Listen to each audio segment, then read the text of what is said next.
Bien, muy buenas noches a todas las personas quienes el día de hoy nos van a seguir en esta transmisión que realiza el grupo de estudios Cápsulas Jurídicas. El día de hoy nos encontramos viernes 25 de septiembre, exactamente a las 7 de la noche con 2 minutos. Solicitamos a todas las personas que van a estar conectándose en esta sesión que puedan compartirla en sus redes sociales. Damos unos minutos para que las personas puedan ir conectándose. El día de hoy, nuestro amigo Freddy Jara Velasco nos va a compartir un tema muy importante en materia de accidentes de tránsito. El tema es la investigación de accidentes de tránsito y sus elementos. Solicitamos a las personas que están por conectarse y a las personas ya conectadas de que puedan compartir la siguiente transmisión porque el día de hoy tenemos una ponencia muy interesante. Bien, el día de hoy contamos con la participación de nuestro buen amigo Freddy Jara Velasco, el cual el día de hoy va a compartir el tema la investigación de accidentes de tránsito y sus elementos.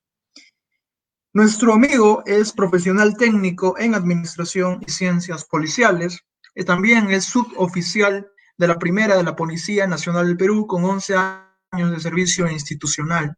Actualmente cursa el octavo ciclo de la Facultad de Derecho de la Universidad Privada de San Juan Bautista en Ica. También concurso en formación como perito de investigación de accidentes de tránsito, cursos de perito en identificación de daños materiales, curso de analista de siniestros vehiculares, curso en identificación vehicular e investigación de robo de vehículos, curso de tránsito policial, curso CANTRA, Policía Nacional del Perú desde el 2014 hasta el 2020, curso de coach y liderazgo, certificado por la Cámara de Comercio. Y además, nuestro buen amigo es asesor del estudio de abogados y consultores Astran, asesores en tránsito. Él el día de hoy nos va a compartir el tema de la investigación de accidentes de tránsito y sus elementos. Tenemos la presencia, la participación el día de hoy de nuestro buen amigo Freddy Jara Velasco. Solicitamos a todas las personas que se encuentran conectadas de que puedan compartir esta sesión con toda la comunidad, con sus amigos, sus familiares, para poder tener un mayor alcance. Asimismo, que puedan dejar sus preguntas a lo largo de la sesión para que el ponente pueda absorberlas en el transcurso y al finalizada su transmisión. Bien, damos inicio a esta sesión el día de hoy, viernes 25 de septiembre a las 7:04 de la noche. Bienvenido, Freddy. Nuestros amigos de Cápsulas Jurídicas y a todo el público en general que se encuentran visualizando esta transmisión. Primero, tenemos que dejar en claro que el concepto de esta transmisión en vivo es inculcar un poco de cultura vial, sobre todo. Bajo nuestro lema, utilizamos los investigadores en materia de accidentes de tránsito, los peritos, que es investigar para prevenir. Para comenzar la presente, quiero hacer una pequeña acotación, un mensaje que envió la Organización Mundial de la Salud, quien nos indica de que ha considerado los accidentes de tránsito como uno de los principales causales de fallecimientos en el mundo. ¿Qué nos dice? Que hasta el año 2018 y 2019 se ha estado produciendo un aproximado de 1.3 millones de muertes anuales por accidentes de tránsito en sus diversas modalidades. También nos dice la Organización Mundial de la Salud que el nivel de las cantidades de accidentes de tránsito se ha venido desarrollando de una manera abismal. Esto debido al incremento del parque automotor y al desconocimiento de las normas básicas de las legislaciones de tránsito en diversos lugares, así como también la falta de cultura vial por parte de las personas, tanto peatones como conductores, ocupantes, etc. En la actualidad, en el Perú, existe una estadística también muy preocupante que nos dice pues que por cada una persona fallecida por un hecho delictivo común, existen entre 8 a 9 personas fallecidas por accidentes de tránsito. Esto de acá es una cifra que se ha venido desarrollando y han venido realizando estadísticas anuales, y a partir del año 2013 en adelante, el incremento ha sido de una manera, pero completamente disparada, ya que han habido demasiado ingreso de los vehículos extranjeros, vehículos chinos, y el parque automotor se ha sobrecargado. Y la legislación de tránsito está realizando modificaciones a sus normas para poder ajustar el uso vehicular a la seguridad vial. Ahora, vamos a tocar un punto muy importante que trata sobre todo el conocimiento que tienen las personas con relación a lo que son los accidentes y sus creencias. Cuando hablan de un accidente de tránsito, lo primero que viene a la mente de las personas, de acuerdo a una estadística que se realizó, es que muchas personas piensan que el accidente de tránsito escapa de nuestro control. Dicen, no, no, el siniestro es imprevisto. Yo no sé en qué momento me va a suceder un accidente. También nos dicen que no depende de nosotros. Dicen es inevitable, es fortuito, es cosa del destino. En algunos casos hasta culpan a entidades divinas. Dice, Dios quiso que hubiera un accidente y sucediera lo que ha sucedido. Pero ahora nos encontramos con una realidad y nos vamos a ver qué es lo que es en sí un accidente de tránsito.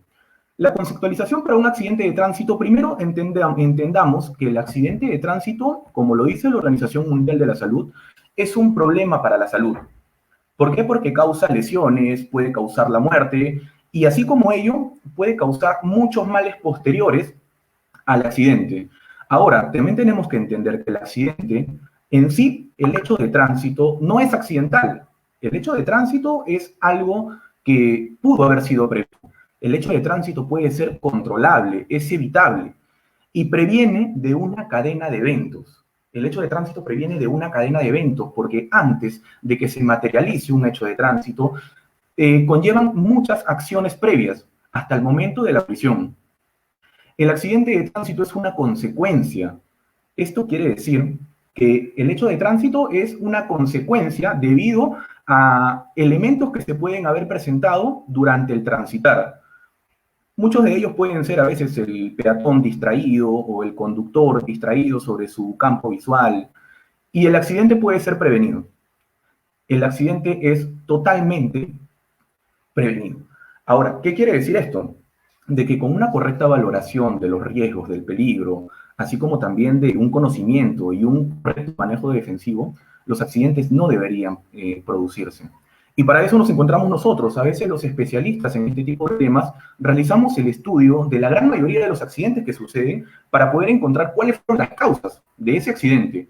Y ahí es donde utilizamos nuestro lema investigar para encontrar cuál fue el causal y poder prevenirlo a futuro, para que no sucedan más hechos lamentables.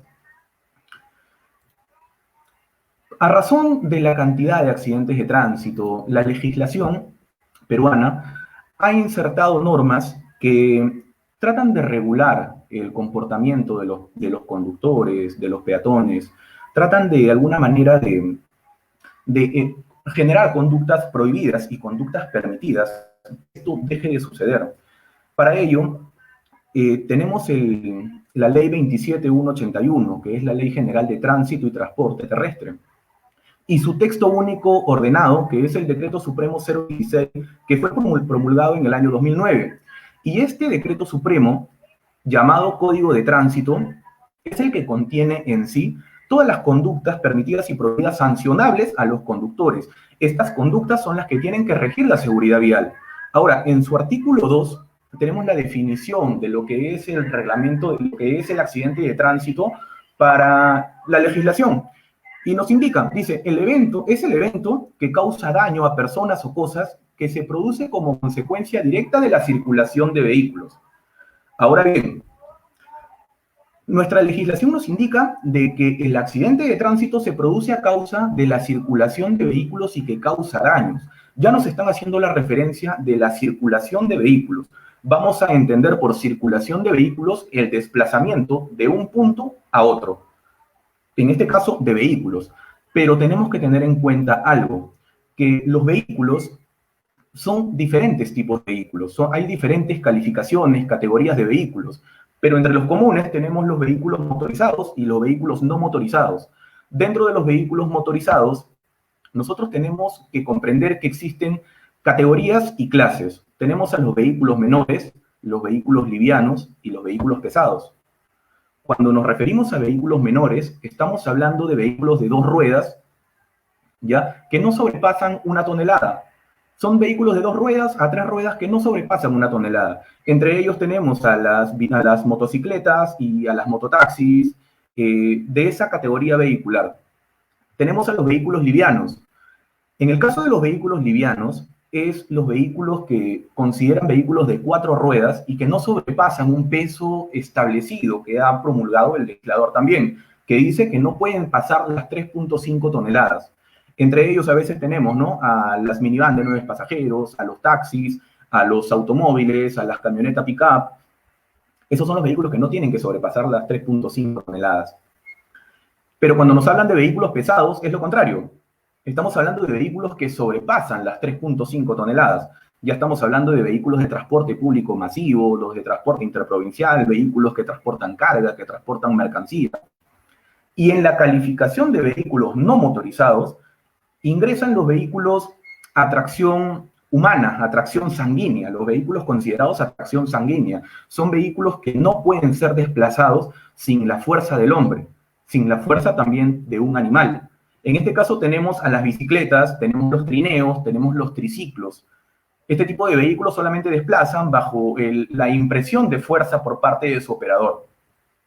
Ahora bien, entendiendo lo que son los vehículos y las clases de vehículos, ya vamos encontrándole el sentido de lo que quiso decirnos el legislador dentro de su artículo número 2 del Código del Tránsito, ¿no? Que nos habla de que, una vez más, el evento de tránsito se considera como accidente de tránsito cuando se produce a consecuencia de la circulación vehicular y que causa daños. Ya entendemos lo que son los vehículos. Ahora, conociendo lo que son los vehículos, podemos llegar a comprender que existen tipos de accidentes. Dentro de los tipos de accidentes que se dan dentro de una vía de circulación, tenemos el atropello, tenemos el choque, tenemos el despiste, tenemos un despiste y una volcadura de un vehículo, así como también consideramos al incendio del vehículo, de una unidad. Ahora, tenemos que profundizar un poco en cada uno de ellos, porque para realizar una investigación pericial, lo primero que tratamos de hacer es identificar qué tipo de accidente se dio. Porque teniendo el tipo de accidente se realiza una cantidad de procedimientos establecidos para cada uno de ellos. En el tipo del atropello, es evidente que basa entre un vehículo motorizado o no motorizado y la presencia de un peatón sobre la vía pública, sobre la calzada, sobre el pavimento, puede ser berma, en algunos casos hasta por la acera. Es en el tipo del atropello. No profundizamos más en las clases de atropello porque sería hablar del atropello con proyección, el atropello con volteo, el atropello por aplastamiento, por compresión, por arrastre. Son diferentes tipos de atropellos. Solamente consideremos atropello. ¿Ok? Tenemos el choque. Y en el tipo de choque es cuando se produce un accidente de tránsito entre dos vehículos. Puede ser dos vehículos motorizados o mixto, un vehículo motorizado y uno no motorizado. Cuando hablamos de choques, existen diversas modalidades también de choque. Existe el choque frontal, tenemos el choque por embiste, tenemos el choque por alcance, choque por topetazo. Hay diversos tipos de choques que van a ser utilizados para las calificaciones de los procedimientos de investigación. En el caso de los despistes son los que producen los vehículos al salir de la calzada de circulación vehicular. Los despistes pueden ser parcial, pueden ser totales. Parciales cuando una o dos neumáticos del vehículo o hasta 3 neumáticos del vehículo se salen de la calzada de circulación. Eso quiere decir que el vehículo se despistó de una forma parcial. Y el despiste total indica cuando el vehículo se sale por completo de la vía, sale por completo de la calzada de circulación. En el caso del despiste y volcadura, el despiste y volcadura es algo que ocurre comúnmente cuando se produce un despiste, porque el despiste se produce a consecuencia de la pérdida de control del vehículo, en el cual sale de la calzada por motivos de la velocidad y por ende, al encontrar desniveles fuera de la calzada, se produce la volcadura que se puede producir en tonel o en campana. En tonel vamos a comprender de que es hacia sus laterales, puede ser izquierdo como derecho, y en campana hacia sus formas anteriores o posteriores, hacia adelante o hacia atrás. Y el incendio es el típico accidente que también se producen investigaciones sobre ellos cuando a causa de cortocircuitos o otros, mediante el vehículo se encuentra en desplazamiento, puede generar también daños en su conductor o sus ocupantes. Ahora vamos a pasar a al tema netamente de investigación policial pericial, ya que conocemos los conceptos básicos y primordiales para poder tocar el tema de las causas y los factores y todos los elementos.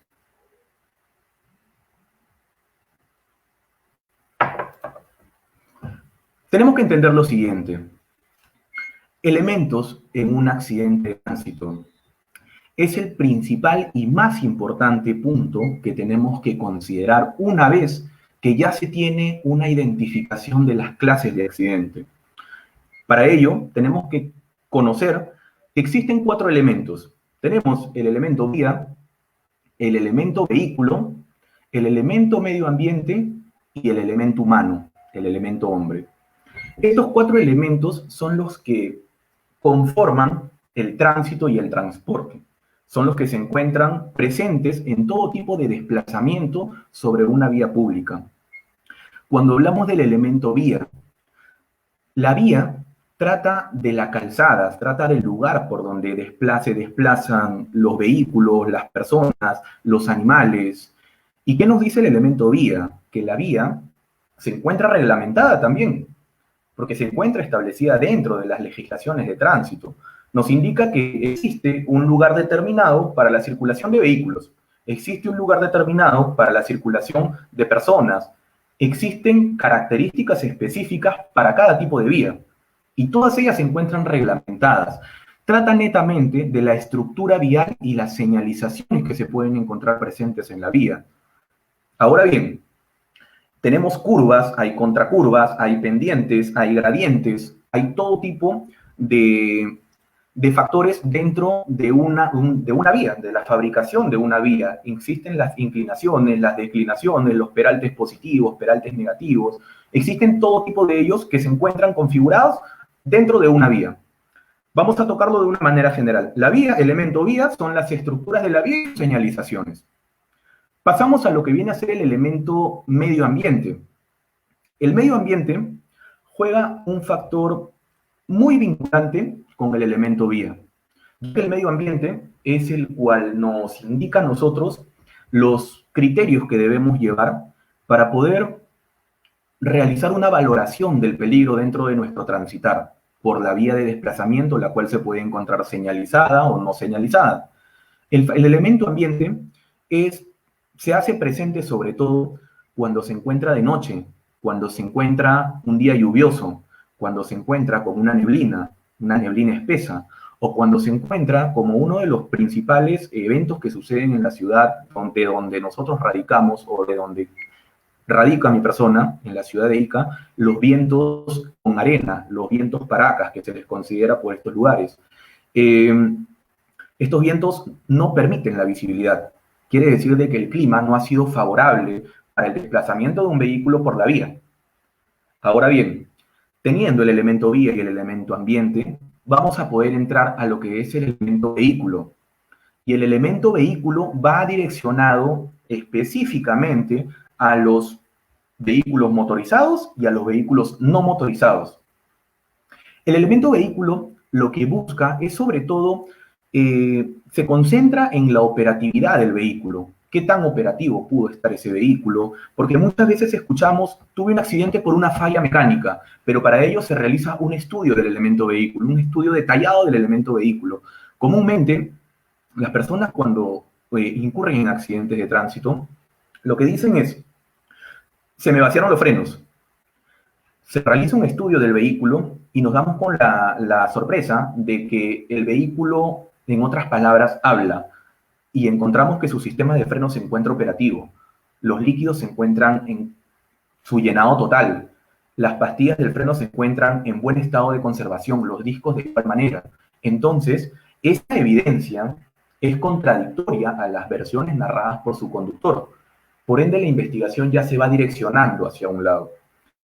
También la tecnología dentro de los vehículos es algo que en esta actualidad es muy indispensable también, ya que la tecnología va cambiando, va variando conforme a lo que viene a ser el desplazamiento y la utilidad, tanto para la seguridad como para la inseguridad. Existen vehículos en la actualidad que tienen modalidad crucero, que simplemente presionan el acelerador, sueltan el timón y el vehículo se sigue desplazando en una vía recta.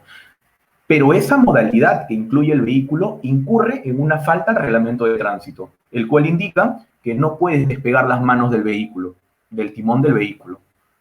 De esta manera, nosotros nos damos cuenta que la tecnología puede ser buena si se usa de una buena manera. Y otra de las cosas que también se estudian dentro del elemento vehículo es la conservación del mismo, porque la antigüedad de un vehículo trae consigo también el deterioro de sus funciones, de sus sistemas, y esto pues es un riesgo, es un peligro para la seguridad vial. Y por último tenemos al elemento más importante dentro de la investigación y dentro del transitar de todo lo que viene a ser el desplazamiento vehicular y peatonal, que viene a ser el elemento hombre. El elemento hombre, ya al ser el ser pensante dentro del tránsito, estamos hablando de que el elemento hombre es quien opera un vehículo, quien conduce un vehículo, quien opera una maquinaria, quien realiza su desplazamiento, es la persona quien tiene la amplitud visual, la profundidad visual, es quien genera las etapas tanto de percepción posible, percepción real, es la persona quien evalúa y eleva sus criterios relacionados a la peligrosidad que se puede aplicar dentro de su desplazamiento por una vía pública. En el elemento hombre, lo que principalmente se trata de buscar en una investigación por accidente de tránsito es un análisis psicológico también del elemento hombre, porque el elemento hombre puede tener problemas domésticos, digámoslo así, que pueden ofuscar su pensamiento durante la conducción de un vehículo. Problemas domésticos que pueden tenerlo más pensando en el problema de su casa y no percatarse de su desplazamiento en su eje de marcha mediante el uso de la vía. Y puede generar un accidente, puede darle una reacción tardía. Tenemos que considerar también en el elemento hombre lo que es la condición somática, el estado de ecuanimidad que tiene la persona. Su condición somática, por lo que venimos viendo, y ahora más en esta actualidad, nos habla del grado de alcohol que podría tener la persona dentro de su organismo. ¿Ya? El tema del estado somático es uno de los factores que producen demasiados accidentes en la actualidad, ya que las personas al encontrarse mientras más elevado sea el grado de alcohol que estos presenten, hay mayor disfunción de sus sistemas, de su campo visual, se agudiza el campo visual, pierden nociones de la realidad, la excitación, la euforia en su organismo se eleva y los induce a realizar desplazamientos a altas velocidades, etcétera, ¿no? También vemos los niveles de estrés, el cansancio dentro del elemento hombre, porque muchas veces algunos conductores manejan horas, horas y horas, y en determinado momento se quedan dormidos sobre el volante, pierden el control, se produce un despiste, una volcadura o un impacto contra otro vehículo y se producen daños. Bueno, evaluamos sobre todo la valoración del peligro. ¿Qué tanta valoración del peligro puede tener alguna persona? Porque comprendamos lo siguiente, la valoración del peligro para uno no es la misma valoración del peligro para otro. Lo que para unos es, para otros no es. Y eso se realiza con una entrevista hacia el elemento hombre. Conversando con él, tenemos que realizar algunos tipos de apreciaciones dentro de ese campo de peligrosidad que puede tener la persona para poder ir armando una estructura de cuál es el pensamiento y el criterio que utiliza esa persona durante su transitar o su conducción. Ahora, ya habiendo podido identificar los elementos dentro del accidente de tránsito, nosotros podemos ya direccionarnos a cuáles son las causas. Cada vez estamos avanzando un poco más dentro de lo que viene a ser los fundamentos y las herramientas, cuáles son los puntos específicos que tocamos los peritos dentro de una investigación para poder dar con una conclusión final que vendrían a ser nuestros factores, ¿no? Los que muchos han escuchado, de repente algunos abogados litigantes, los factores predominantes, el factor contribuyente, el factor determinante dentro del accidente de tránsito, que es en realidad lo que se busca para poder determinar el tipo y grado de responsabilidad que acarrea sobre las personas, sobre los participantes. ¿Ok? Comprendamos lo que son las causas. Dentro de las causas, las principales causas de accidentes de tránsito hasta la actualidad son la imprudencia, la negligencia y la impericia. Ahora, ¿por qué solamente nos basamos en estos tres factores? Porque estos tres factores recaen específicamente sobre el elemento hombre. La imprudencia encaja sobre el elemento hombre porque es cuando el elemento hombre no valora el peligro y hace más de lo que debe hacer, aún sabiendo que no debe hacerlo. Un ejemplo práctico con relación a imprudencia. Me encuentro conduciendo mi vehículo por una vía en donde yo sé que la velocidad no puede ser superada a los 100 kilómetros por hora. Pero como yo soy un conductor imprudente, manejo a 140, 150 kilómetros por hora. Sé lo que estoy haciendo y hago de más. Hago muchísimo más de lo que estoy haciendo. Esa acción imprudente es uno de los principales factores, causas que generan los accidentes de tránsito. Por otro lado, tenemos la negligencia, que la negligencia también recae sobre el elemento hombre. Y la negligencia, ¿qué es lo que nos dice? Que es el descuido, omisión e indiferencia por el acto que se realiza.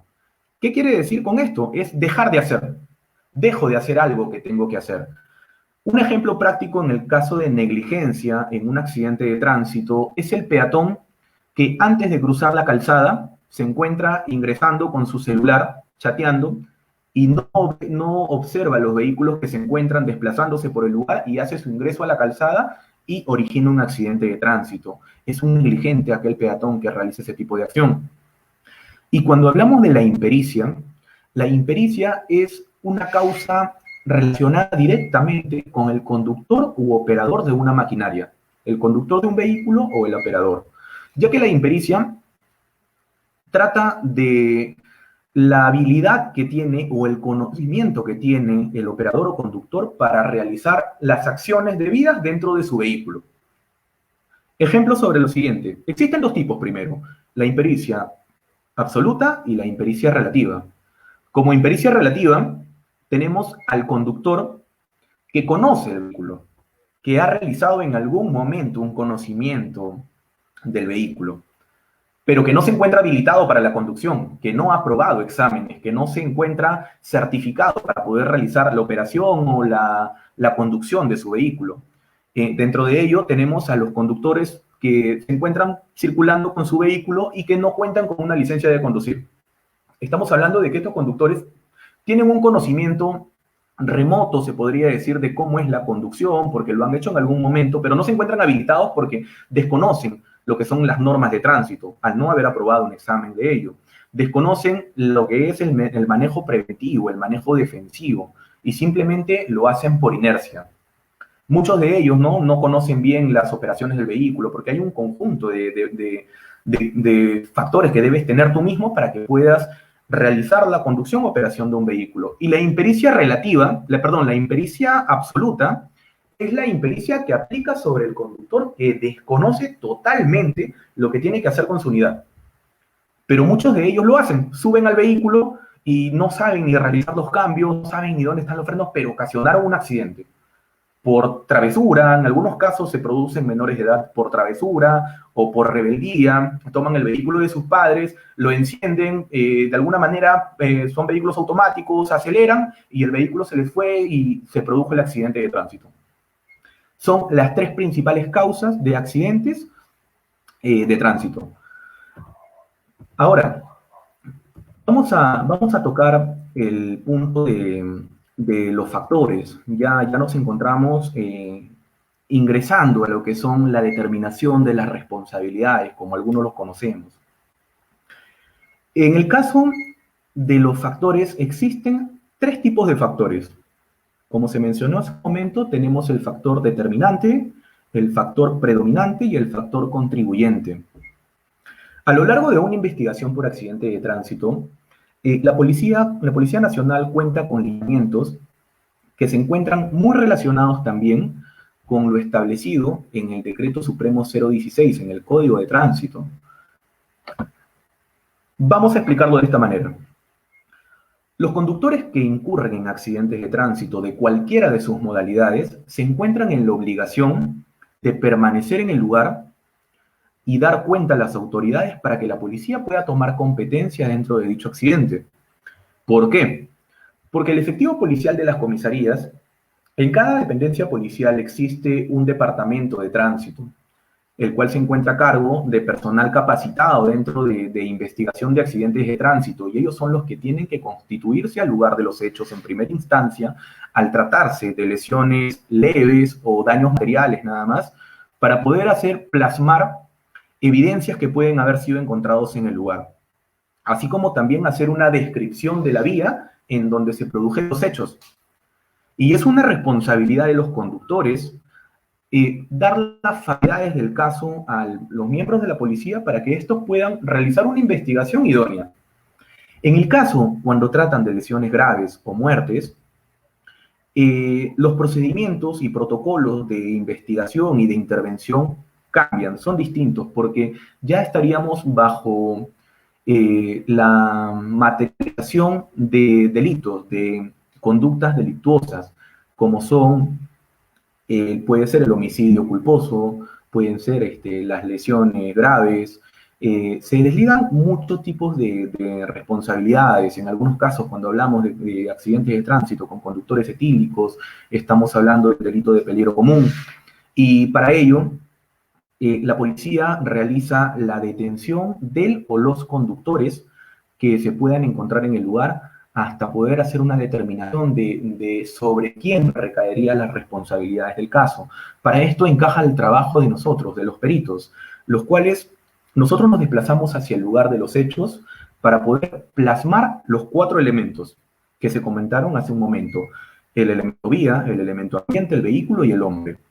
El estudio del elemento vía se realiza mediante un acta de inspección técnico-policial, la conocida ITP, la cual tiene por finalidad hacer el recojo de evidencias en el lugar de los hechos, porque de cada accidente de tránsito se desprenden evidencias. Tanto pueden ser evidencias físicas, materiales, biológicas, evidencias no biológicas, las cuales, relacionadas entre ellas, nos organizan una secuencia de eventos, nos conllevan juntando ese tipo de evidencias con el estudio de la vía, del lugar donde se produjo el accidente, sumado a los daños materiales del elemento vehículo, a los daños producidos en el vehículo y a las versiones emitidas por el elemento hombre en sus declaraciones, tanto entrevistas, declaraciones o versiones verbales, nosotros podemos relacionar entre todo y poder llegar a determinar los factores principales en el accidente, que vendría a ser el determinante, el predominante y el contributivo. El estudio del vehículo que realizamos nosotros lo realizamos mediante un peritaje de constatación de daños vehiculares. Y esto pues nos enfocamos específicamente en determinar los puntos de impacto que ha tenido el vehículo, ya que al momento de producirse un impacto con un objeto sólido, se produce la deformación de los vehículos. Se produce una deformación que puede ser de gran profundidad, puede ser de poca profundidad, puede ser angular, recto, puede ser una abolladura, un rasguño.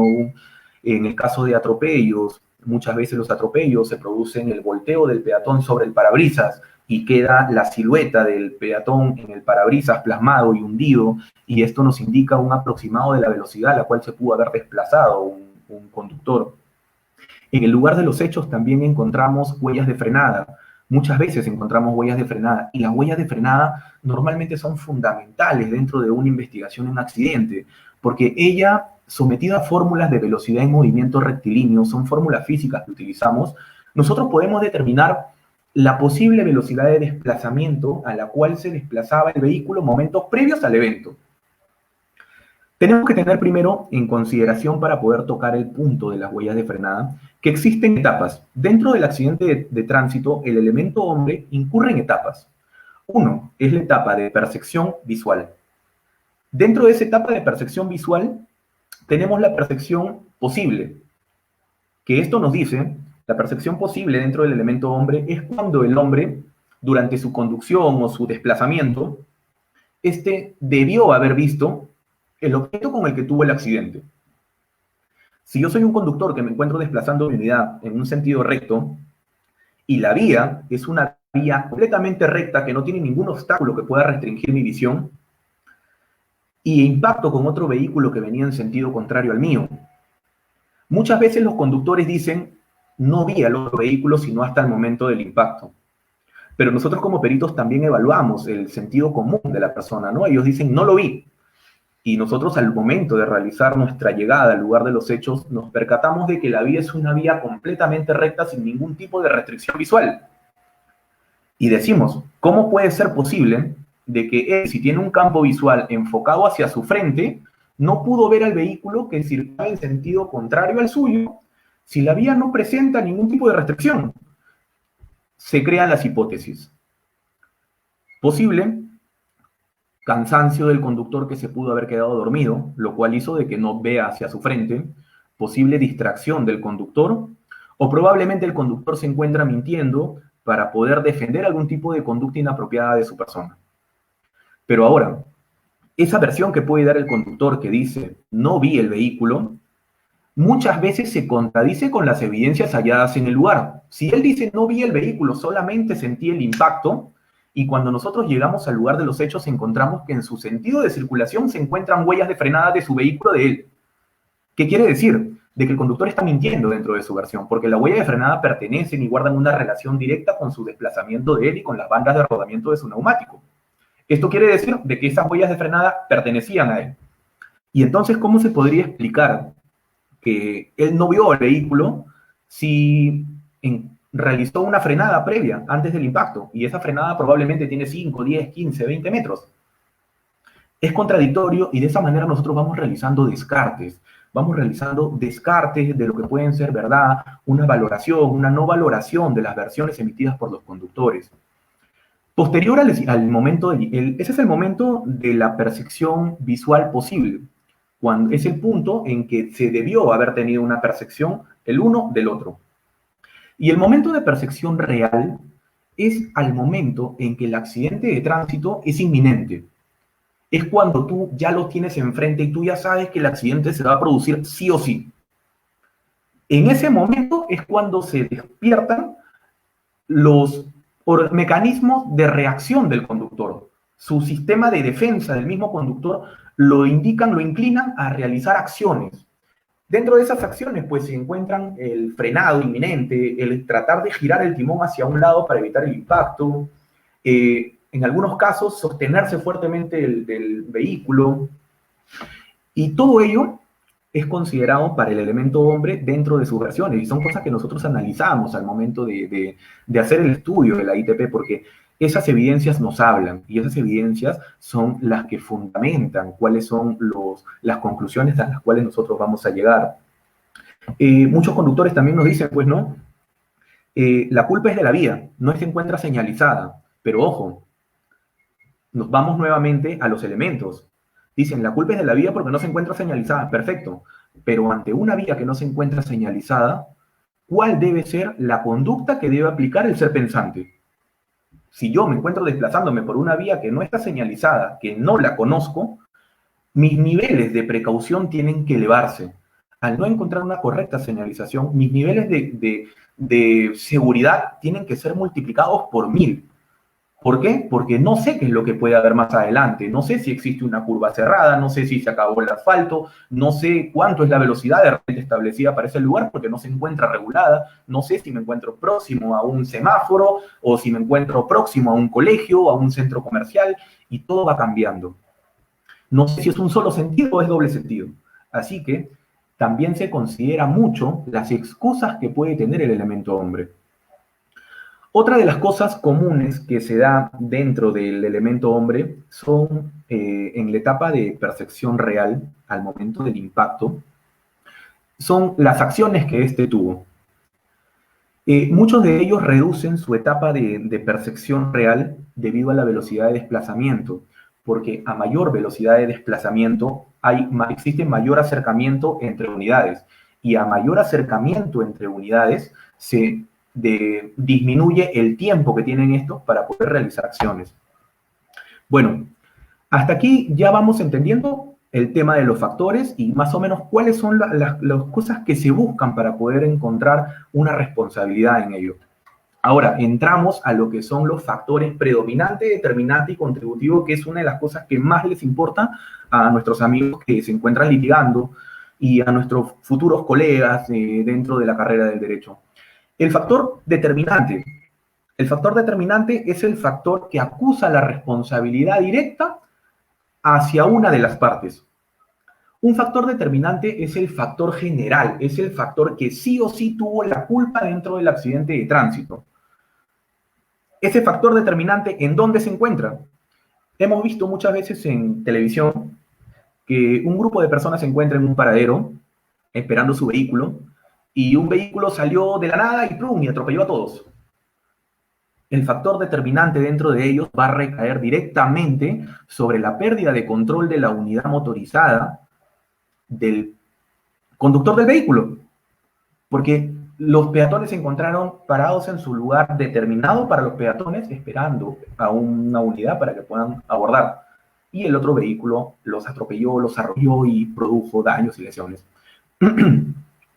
Este tipo de factor es dirigido directamente hacia quien cause el accidente de tránsito. También se ve este tipo de factor muchas veces en los conductores que, por motivos de somnolencia, se quedan dormidos sobre el volante, salen de su carril y impactan a un vehículo que se encuentra estacionado, y ellos son los únicos culpables del accidente. Esos son los principales factores determinantes. Es un pequeño ejemplo, pero son amplios.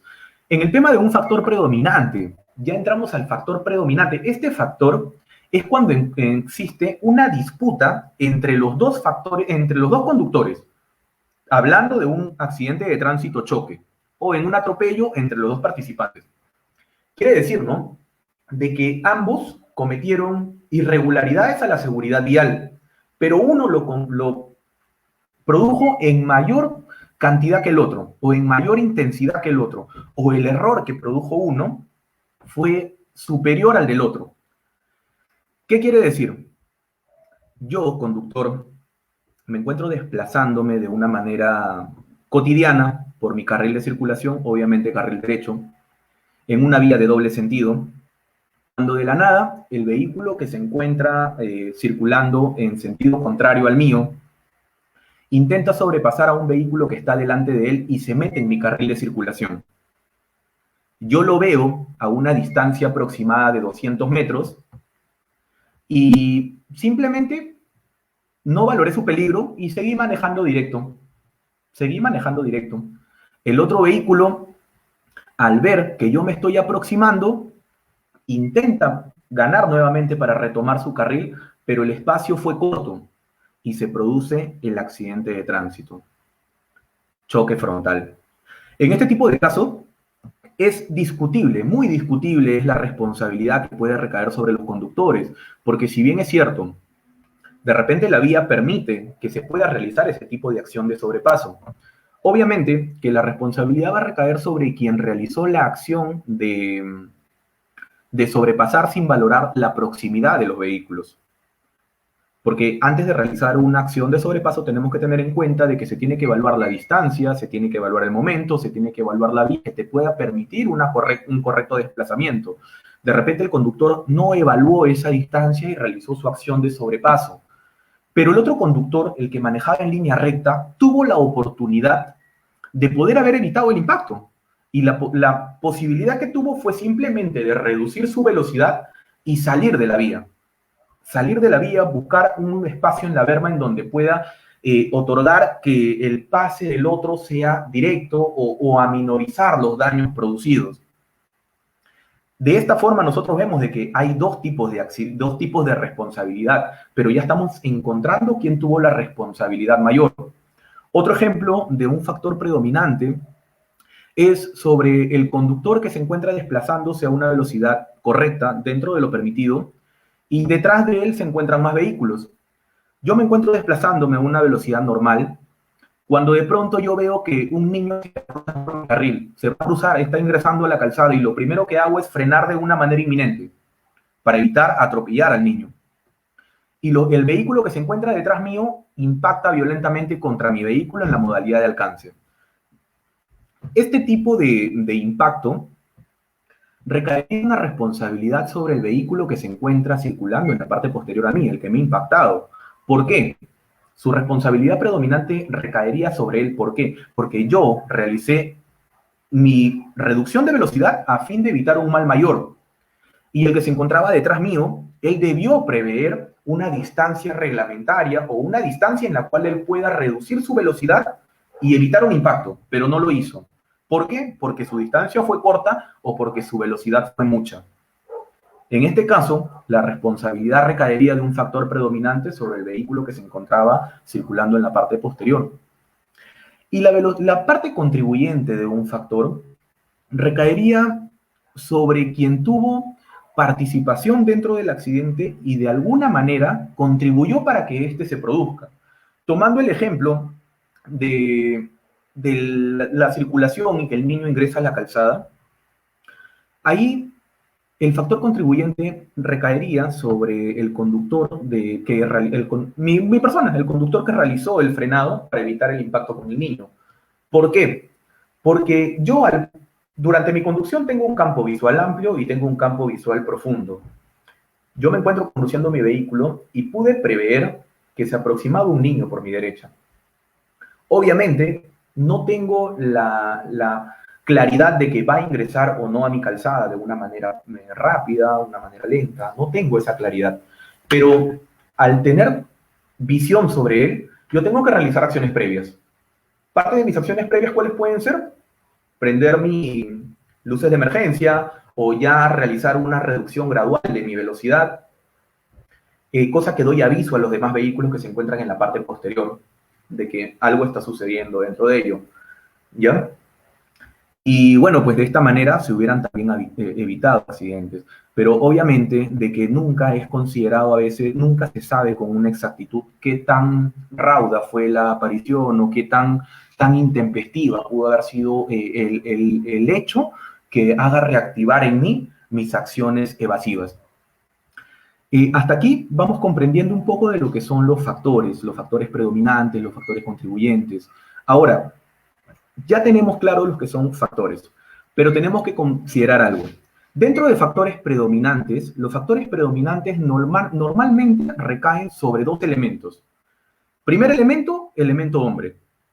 ¿Por qué? Porque en el elemento hombre se constituye la negligencia, la imprudencia y la impericia. El conductor que no guardó su distancia del vehículo que lo antecede es un conductor negligente, porque no está guardando su distancia.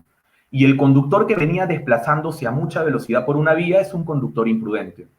Impericia es cuando el conductor no conoce las normas de tránsito o no conoce la operatividad del vehículo, puede ser en todo o en parte. Muchas veces, pues, no.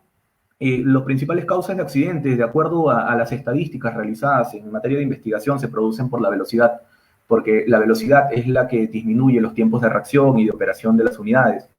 Y otro que también puede ser un factor predominante dentro de un accidente de tránsito es el elemento del vehículo, que puede ser direccionado hacia posibilidad en fallas mecánicas o desperfectos que se pueden dar al momento, ¿no? Un pinchazo de llanta o una explosión de neumático, una ruptura de bandas de rodamiento que hacen la pérdida de estabilidad del vehículo y pueden generar un accidente de tránsito. Tenemos ya que se hizo mención del tema de la velocidad, hay dos puntos muy importantes cuando se habla de velocidad, que es la velocidad excesiva y el exceso de velocidad. Sería muy, muy recomendable que se tenga claro esos dos tipos de concepto. Una cosa es la velocidad excesiva. Esta velocidad excesiva se refiere a conducir un vehículo demasiado a prisa. Estamos hablando de que tiene una relación directa con la seguridad, de hecho. ¿Por qué? Porque estás manejando dentro de los límites de velocidad.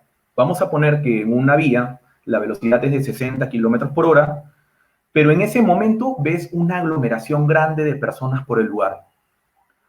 Está bien, la vía te permite 60 kilómetros por hora, pero el reglamento de tránsito, en su artículo 160, te indica que la prudencia dentro de la conducción dice que la velocidad del desplazamiento tiene que ser tal que llegado el momento de algún imprevisto puedas tener el tiempo suficiente para poder realizar alguna maniobra que te evite un accidente de tránsito.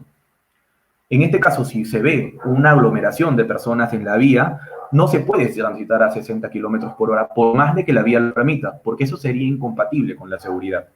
Se tiene que realizar una reducción de velocidad. Y el exceso de velocidad es cuando, a sabiendas que la velocidad permitida es 60 kilómetros por hora, circulo a 70 o 80 kilómetros por hora. Esos dos puntos son errores muy cotidianos en los que a veces incurren las defensas o incurren los conductores al momento de realizar sus descargos o que quieren dar una declaración que pueda ser favorable para ellos, pero peor, los puede perjudicar. Otro tipo también de imprudencias incurridas son la conducción bajo efectos del alcohol o de somnolencia que se mencionó hace un momento. Ahora, el Ministerio Público otorgó una tabla de grados de alcoholemia, ¿ya? De acuerdo al índice de alcohol en sangre que puedan presentar los conductores. Esta tabla de periodo nos indican 5 periodos, que nos habla del primero, es la etapa subclínico, ¿ya? Dice, los síntomas subclínicos son el retardo y respuesta en el estímulo, ¿ya? Sin relevancia, bueno, es algo, indica desde el 0,1 a 0,5 gramos litros. Es algo como lo que normalmente las personas a veces dicen, ¿no? Solamente me tomé medio vaso para brindar. Obviamente que no producen una alteración grande en el estado somático de la persona. El segundo periodo es la ebriedad. Ya en el segundo periodo estamos hablando, pues, ¿no? De un 0,5 a 1,5 de gramos litro de alcohol en sangre. Esto de acá ya es relevante, porque esto te altera la euforia, te eleva el nivel de excitación en el cuerpo, te da una pérdida de atención, disminución de reflejos y campo visual. El campo visual que el elemento hombre tiene durante su desplazamiento se encuentra considerado como 180 grados y de profundidad hasta donde los límites lo permiten. Pero cuando tú ya te encuentras en un segundo periodo de ebriedad, tu grado de tu agudez visual y tu amplitud visual se reducen. Ello, pues, encima, con la euforia, la excitación, la energía que a veces se tiene en esos momentos, lo llevan a las personas a una conducción acelerada, a realizar maniobras peligrosas que son incompatibles, obviamente, con seguridad vial. El tercer periodo en alcoholemia nos trata de la ebriedad absoluta, ¿ya? En esta etapa, pues, es de 0,1 a 2,1 gramos litros. Ahora, en la etapa de la ebriedad absoluta, ya las cosas cambian, porque dentro del conductor o del peatón ya aplica lo que viene a ser la confusión, la ebriedad, la agresividad, la pérdida de control.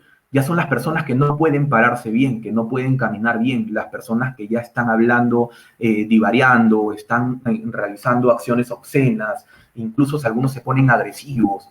Ya esas personas ya también se considera, de acuerdo al grado de alcohol que puede haber presentado para un accidente de tránsito, nosotros ya vamos evaluando y haciéndonos hipótesis de cuáles pudieron haber sido o no haber sido sus reacciones. El cuarto periodo, pues, es la grave alteración de la conciencia, pues ya es el estupor, la apatía, algunas personas ya quedan hasta en coma, ya no pueden, se quedan dormidos sobre el volante, ya tienen un adormecimiento muscular, es cuando las personas empiezan con síntomas de náuseas, dolores de cabeza, o sea, ya algunas personas ya llegan hasta quedar en coma, no pueden ni moverse, quedan desmayados. Y el quinto periodo, pues, es la coma etílica, ¿no? Es ya cuando las personas han bebido demasiado y se encuentran en riesgo de muerte, cuando ya hasta la respiración, tienen problemas intestinales, el estómago, esos ya son niveles demasiado elevados dentro del alcohol. Pero crean que a lo largo del tiempo de investigación que tengo como perito en accidentes de tránsito, he visto muchísimos casos, aunque parezca mentira, son muchísimos casos de personas que se encuentran conduciendo y han participado en accidentes de tránsito dentro del cuarto y quinto periodo de ebriedad. Es algo increíble los tipos de accidentes de tránsito y de daños generados.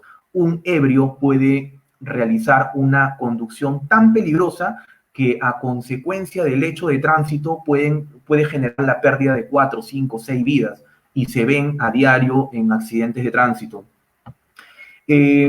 Ahora, vamos a la parte contribuyente. Saliendo ya de lo predominante, vamos a la parte contribuyente. Y la parte contribuyente normalmente pues recae sobre lo que es la vía y sobre lo que es el ambiente. Los elementos, ¿no? Vía y ambiente. ¿Por qué? Porque muchísimas veces el estado de la calzada Puede ser los baches, puede ser las fallas geológicas o pueden ser los desbordes de repente de ríos, de sequías o el derrame de piedras, la caída de piedras o la falta de señalizaciones. Ellos contribuyen a una confusión en el elemento hombre y de alguna manera pues se producen accidentes de tránsito por culpa de ellos. Y el tema del ambiente, obviamente, que un día lluviado, un día de lluvias, un día lluvioso, un día de neblina, son distintos a un día normal y estos también contribuyen de una forma para un accidente de tránsito.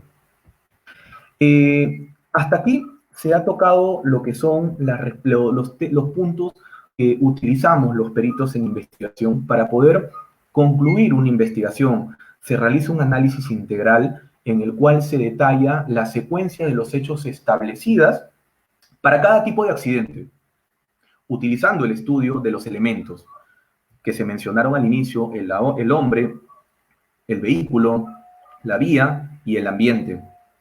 Se realiza una calificación de qué tipo de accidente fue. Y para cada tipo de accidente existen metodologías diferentes.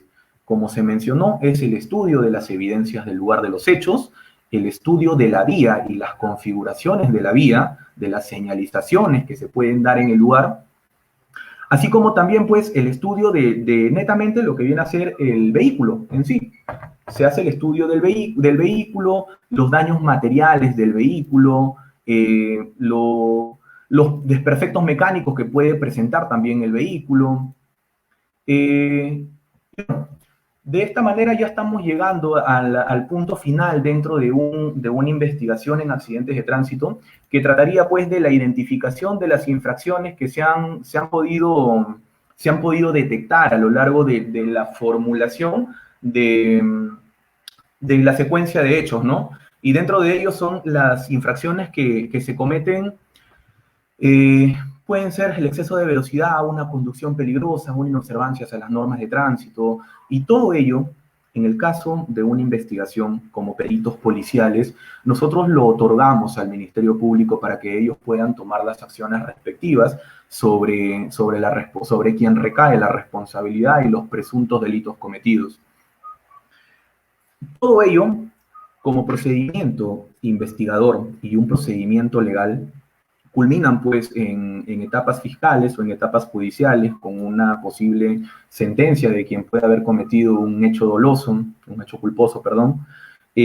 Pero lo principal en el tema de la investigación de accidentes de tránsito, tanto para la policía como para investigadores particulares y peritos de parte, es jamás olvidar nuestro lema fundamental, que trata de investigar para prevenir. Nosotros realizamos investigaciones muy enfocadas en el comportamiento y en la actitud del hombre para poder generar un poco de conciencia y evitar que estos accidentes sucedan. Llevamos cuadros estadísticos en los cuales determinamos los puntos negros, puntos de alto riesgo, puntos en donde frecuentemente suceden accidentes e identificamos qué tipo de accidentes son los que suceden comúnmente para poder realizar acciones en coordinación con otras autoridades en la materia y evitar que este tipo de hechos sigan sucediendo. Tales son así como la presencia de jivas en una curva peligrosa en donde anteriormente se pudo haber dado 5 o 6 despistes que han traído consigo consecuencias fatales. Y eso de ahí nosotros lo presentamos hacia las autoridades competentes para que pues ellos puedan darle una solución a eso, ¿no? Sin más, creo que esta humilde ponencia ha llegado a su fin. Espero que de verdad haya sido de su agrado y si existen algunas dudas relacionadas al tema que se ha tocado, encantadísimo me encontraría de resolverlas, ¿no? Porque lo fundamental para este tema trata de causar un poco de conciencia vial y evitar que más vidas se sigan perdiendo y tratar de cambiar de alguna manera esa gran estadística de accidentes y de muertes que tenemos a causa de accidentes de tránsito. Ha sido un gusto y si alguna consulta nos encontramos aptos para responderla. Así es, hemos tenido el día de hoy la participación de nuestro buen amigo Freddy Jara Velasco, que nos ha compartido el tema de la investigación de accidentes de tránsito y sus elementos desde un campo de vista práctico. Si es que hubiera alguna interrogante por parte del público expectante, el ponente, el buen amigo Freddy, está muy gustoso de poder absolverla. De lo contrario, agradecemos la participación el día de hoy de nuestro buen amigo Freddy Jara Velasco, quien reitera nuevamente ha sido un tema muy importante y sobre todo interesante para las personas que quizás desconocemos de esta materia muy usual, como es el tema de los accidentes de tránsito. Para reiterar a todas las personas que este es el evento del primer congreso multidisciplinario que ha reunido a grandes ponentes, a grandes abogados, peritos, biólogos, forenses, criminólogos. Y el día de hoy hemos tenido la presencia de nuestro amigo Freddy Jara Velasco, quien es perito de siniestros vehiculares, perito policial de investigación de accidentes de tránsito por la Policía Nacional del Perú en ICA. Si que hubiera alguna interrogante por parte del público, el ponente y nosotros gustosos de poder trasladar. Palabras finales, amigo Freddy. Nada, ya, sobre todo para agradecerles la invitación y felicitarles una vez más por este congreso que han realizado, que lo vengo siguiendo desde su día de inicio. Muy interesante de verdad los puntos, los temas, los criterios que han utilizado cada uno de los ponentes y dar una recomendación en general a las personas presentes aquí, que es tomar un poco de conciencia, sobre todo tomar un poco de conciencia y depende de nosotros mismos cambiar la estadística. Una vez más, me encuentro a disposición ya de ustedes y, bueno, trabajemos de la mano para poder compartir los pocos o muchos conocimientos que nosotros contamos y agradecimiento para cada uno de ustedes. Gracias, yo. Bien, hemos tenido la participación de nuestro buen amigo Freddy Jara Velasco, quien reitero nuevamente nos ha compartido el tema de la investigación de accidentes de tránsito y sus elementos. Tenemos una pregunta del amigo Marcos Tupac. No sé si lo puedes absolver, querido amigo. Él dice, ¿qué opinas del uso de las memorias de los autos en los accidentes de tránsito? No te copié, Jack, no te copié la pregunta. Sí, Marcos Tupac nos pregunta, ¿qué opina del uso de las memorias de los autos en los accidentes de tránsito? El uso de las memorias. Miren, cuando hablamos de uso, o sea, vamos a traducir un poco la pregunta del uso de las memorias. Cuando se hace el estudio de un elemento, que es el elemento vehículo, se realiza muchas veces el estudio de los tacómetros del vehículo, que dentro de ellos muchas veces quedan registradas las velocidades de desplazamiento de las unidades. En algunos casos, algunos vehículos cuentan con cámaras internas, cámaras de grabación interna, cámaras de grabación externa, y estos son, pues, objetos que facilitan una investigación porque te dan una luz clara de qué es lo que pudo haber sucedido. Es algo muy interesante que en congresos también de seguridad vial, sobre todo en conversatorios que tenemos a veces entre personas que conocemos del tema, se recomienda mucho a los usuarios llevar, pueden ser cámaras de grabación, algunos dispositivos instalados dentro de su vehículo que puedan plasmar la verdad de los hechos, porque muchísimas veces no se considera o no se toma la importancia debida para las versiones que emiten los conductores, porque como nosotros los investigadores decimos, ¿no? Tenemos que tener un pensamiento destinado hacia dos caminos, que es el camino de pensar mal y el pensar bien, porque tenemos el criterio de que la mayoría de los conductores, al momento de dar sus versiones, muchas veces tratan de limpiarse, tratan de arreglar su situación para poder encontrar una salida, pero sin darse cuenta muchas veces se meten peor en el problema porque las cosas son ilógicas. Y algunos de ellos tienen su razón, pero ya tenemos ese concepto y tratamos de encontrar algo que contradiga su versión, pero si presentan algún tipo de evidencia, algún medio probatorio que pueda dar una veracidad a su versión, eso es considerado dentro del proceso y facilita en todo la investigación. Bien, una de las preguntas que, bueno, aquí internamente mis compañeros me realizan es, ¿qué hacer? Una de las otras vías alternas ante un accidente de tránsito para la solución del conflicto suele ser el proceso extrajudicial, una transacción extrajudicial. ¿Cómo analiza el ponente la transacción extrajudicial? Mire, la transacción extrajudicial es una forma de una solución de conflicto, pero basándonos en el criterio y en el lema que nosotros los investigadores utilizamos, es investigar para prevenir. Nosotros como investigadores buscamos la verdad de los hechos, cómo sucedieron los hechos, para que no se vuelvan a suceder. Nosotros no buscamos quién tuvo la verdad del hecho para sancionar a esa persona. Nosotros buscamos la verdad para que eso no se vuelva a suceder. En el caso de las transacciones extrajudiciales agotan la investigación penal, porque se llega a una conciliación, se llega a un acuerdo y la fiscalía se abstiene de realizar acusaciones algunas sobre las personas que pueden tener responsabilidad porque el caso ya se da como caso cerrado. Pero para nosotros, los investigadores, nosotros realizamos sanciones administrativas que una transacción extrajudicial no eximen de una responsabilidad administrativa, porque el conductor que fue determinado que realizó una conducción a excesiva velocidad, una transacción extrajudicial con el agraviado no lo va a eximir de la responsabilidad por haber cometido esa infracción. Así que la investigación sigue su curso hasta poder determinar cuáles fueron las causas y esas causas incluirlas dentro de la estadística que nosotros manejamos para poder realizar coordinaciones y que no vuelvan a suceder. Ese es el tema con el punto de transacciones extrajudiciales. Amigo, ¿cuál ha sido el caso más emblemático que en tu larga experiencia has tenido? Quizás cuál ha sido el caso más complejo, un accidente de tránsito.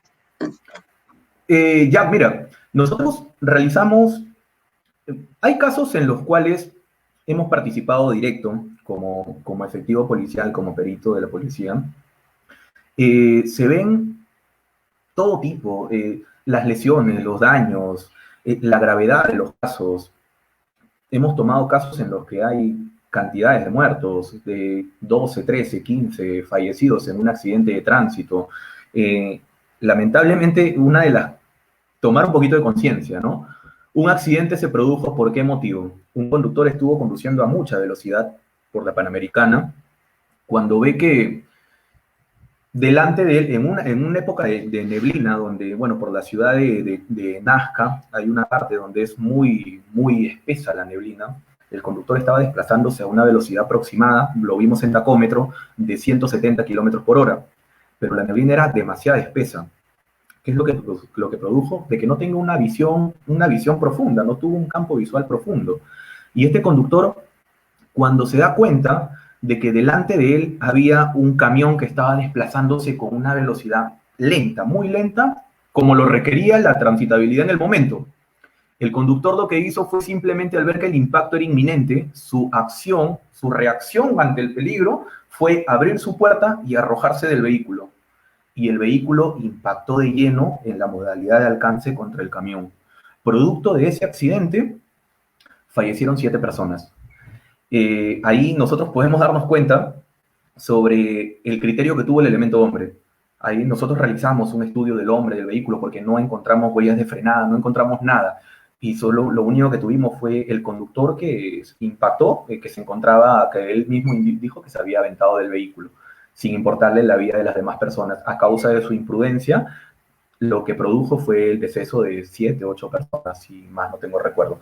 Hemos visto todo tipo de casos, es algo que se produce todos los días. A lo largo, solamente en el departamento de Ica se producen mucha cantidad de accidentes, considerando los de lesiones graves, sin contar los de daños materiales, que son muchísimos. Bien, muchas gracias. Hemos tenido el día de hoy la participación de nuestro buen amigo Freddy Jara Velasco, que nos ha compartido el tema de la investigación de accidentes de tránsito y sus elementos. ¿Cómo podemos encontrarte en las redes sociales, Freddy? Nosotros nos encontramos laborando con un estudio de consultores en la ciudad de Ica, que se encuentra con el nombre de Astran. Astran lo encuentras como fanpage y ahí pueden seguirnos porque estamos dando todo tipo de informaciones en temas administrativos, disciplinarios, relacionados a infracciones de tránsito. Estamos otorgando modelos de descargo, estamos dando informaciones relacionadas a infracciones, conductas que se producen, sanciones, orientaciones. Estamos trabajando ya con una finalidad de inculcar conocimiento. En Facebook personal me encuentran como Freddy Jara, me encuentro de verdad apto para responder cualquier pregunta y de alguna manera desinteresada. Eh, Pueden contactarse cuando gusten. De igual manera, a ustedes ya, una vez más, el agradecimiento total por la invitación y bueno, estamos en coordinaciones para las próximas oportunidades. Bien, muchas gracias, Freddy, por tu participación. Solicitamos a todas las personas que el día de mañana se cierre el evento, el primer congreso multidisciplinario que realiza Cápsulas Jurídicas. Muchas gracias a todos por su conexión. Hasta luego.